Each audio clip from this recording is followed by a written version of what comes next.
चलिए दोस्तों, आज आप लोग को महावीर स्वामी के ऊपर, जो जैन धर्म के प्रवर्तक है, जिसका आप मतलब महावीर स्वामी जिसको जैन धर्म का 24वें तीर्थंकर कहा जाता है, जो आपको इनके बारे में आपको बताने जा रहा हूँ, जिसमें आपको पूरी तरह से क्वेश्चन आएंगे एग्जाम में।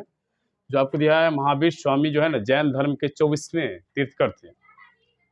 और महावीर स्वामी का जन्म जो है ना 540 ईसा पूर्व हुआ था। ठीक है। जो आपको बचपन का नाम इनको जो है ना वर्धमान के नाम से जाना जाता था, तो इसका बचपन का नाम है वर्धमान। महावीर स्वामी का जो है ना जन्म वैशाली जिला के कुंडग्राम में हुआ था, जो आपको यहाँ पर कुंडग्राम दिया हुआ है। जो महावीर स्वामी का जन्म कुंडग्राम में हुआ था। महावीर स्वामी के पिता का नाम सिद्धार्थ था। महावीर स्वामी के पिता का नाम सिद्धार्थ था। महावीर स्वामी के माता का नाम त्रिशला, जो लिच्छवी राजा के चेटक की बहन थी। यानी कि यहाँ दिया है महावीर स्वामी की जो माता थी ना त्रिशला, जो लिच्छवी राजा के चेटक की बहन थी। महावीर स्वामी के पत्नी जो थी, इसका नाम था यशोधरा। यशोधरा। बेटी का नाम अनुजा, क्योंकि बेटा नहीं था, उनकी बेटी का नाम था अनुज्या, है ना, अनुज्या प्रियदर्शना। प्रियदर्शना के नाम से ही जाने जाते हैं उसको। और इनका बेटा न होने के कारण इसका जो है ना दामाद, यानी दामाद का नाम था इसका जमाली। जमाली आपको महावीर स्वामी जो है ना 30 वर्ष की उम्र में अपने गृह त्याग दिया, यानी कि घर त्याग कर चले गए अपना। और उसने गृह त्यागने के बाद उसने चला गया ऋजुपालिका नदी के किनारे, जो आपको साल वृक्ष, यानी कि ऋजुपालिका नदी किनारे जो है ना एक साल वृक्ष है, उस साल वृक्ष के नीचे जो है ना उनको ज्ञान की प्राप्ति, यानी कि 12 वर्ष तपस्या के बाद उनको 30 वर्ष उसने घर त्यागे थे, गृह त्यागे थे, और 12 वर्ष उसको तपस्या करने में लग गया था। इसके कारण उसको क्या हुआ, 42 वर्ष की उम्र में उनको ज्ञान की प्राप्ति हुई थी ऋजुपालिका नदी किनारे और साल वृक्ष के नीचे। ठीक है। जो आपको महावीर स्वामी को 12 वर्ष की तपस्या के बाद ज्ञान प्राप्ति हुई थी। इसके बाद इसको जीन कहलाने लगे। ये जीन हो गए, इनका नाम क्या है, इसका नाम है जीन।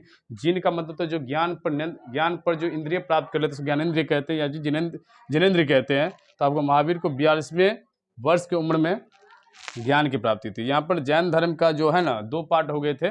2 पार्ट हो गए, जैसे कि आपको दिया गया जैन धर्म का पहला पार्ट का नाम था श्वेतांबर और दूसरा पार्ट का नाम था दिगंबर। तो श्वेतांबर जो थे ना, जो श्वेत वस्त्र धारण किया, यानी कि स्थूल बाहु के समर्थक में, या स्थूल बाहु के मतलब निगरानी के अंतर्गत जो है ना एक बन गया श्वेतांबर, और दूसरा जो है दिगंबर जो बना ना, सो भद्रबाहु के संरक्षण बना था।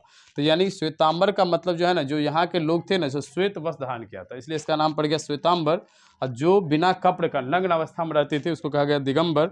जो आपको जैन धर्म का 2 प्रवर्तक या 2 भागों में बांटा गया, जो आपको यहाँ पर श्वेतांबर और दिगंबर से।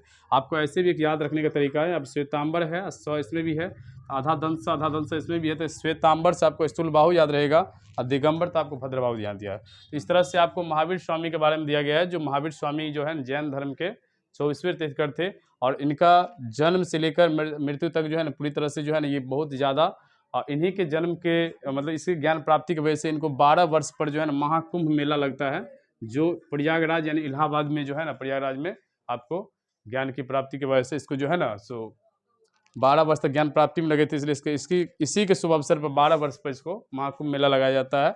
जो महावीर स्वामी के बारे में आपको मोटा मोटी बात, ये पूरा बात दिया गया है। तो चलिए, इस तरह से मैं आपको इस वीडियो को देखने के धन्यवाद, थैंक यू सो मच, और लाइक करें, सब्सक्राइब करें।